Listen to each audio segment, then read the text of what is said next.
You already mentioned area bombing by the Allies in the Second World War, and you write very interestingly about museums in North America, which have tried to reflect upon that experience, and also about Hiroshima, which shows that even in the West, we still have fiercely contested historical interpretative debates that are played out in the real world, if you like. Yeah, absolutely. And I was in fact involved in one of those disputes in Canada, because there was a dispute over a display on the mass bombing of Germany in our war museum.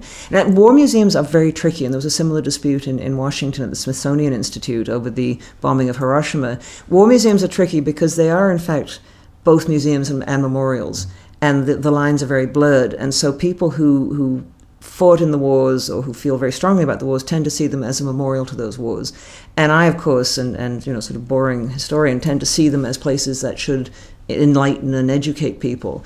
And so my view was that it was quite correct in both the Hiroshima exhibition and the exhibition in the museum in Ottawa to say that the bombings that were carried out were controversial and contested, because they were at the time and they have been ever since. And they've been contested both for their morality and their efficacy.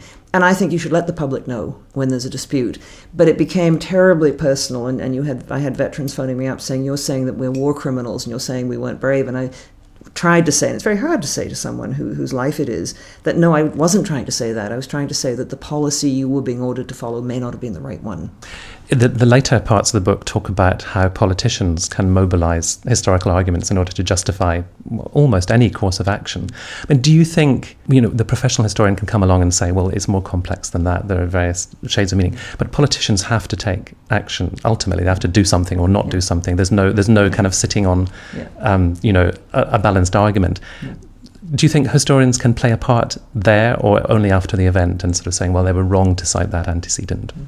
No, I think historians can help. I mean, we may sometimes seem very tedious when we say, wait a minute, it's not quite like you think. But I think where we can help is we can say to the politicians, if they will listen to us, look, you are taking this course of action because you think this is going to be the likely consequence. Here are some other possibilities that you should at least be aware of. At least have them in your mind. At least know that what you think is going to happen may not happen, because we actually have precedents where we can show you parallel situations. I mean, no historical situation is ever the same, but we can show you a parallel situation, rather like the one you're dealing with. Just keep these possibilities in mind, and I think that actually can help you to make a better decision rather than a worse one.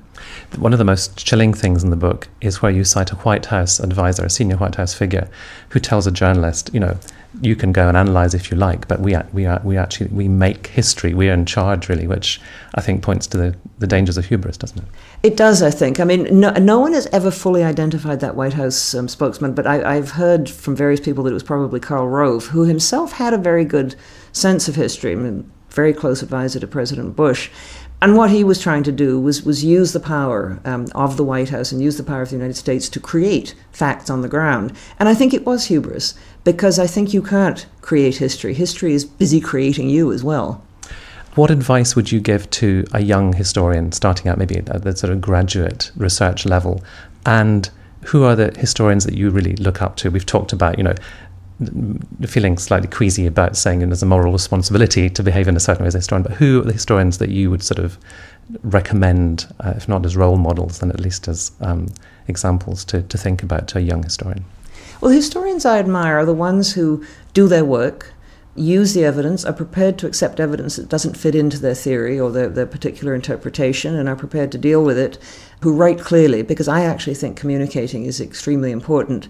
So the people I've always admired are people like Michael Howard, who is sometimes called a military historian, but is much, much more than that, a man of great wisdom, I think. Among the younger generation, Simon Schama, who I think writes brilliantly and takes on very interesting subjects indeed. Barbara Tuchman in an earlier generation, who I think wrote some wonderful history. I think I like the people who deal with a subject, are prepared to deal with it in its complexity, but who can also tell a very good story. And I suppose the advice I'd give to young historians is do the subjects that really interest you, and do them as honestly as you can, and be prepared to sometimes stick your neck out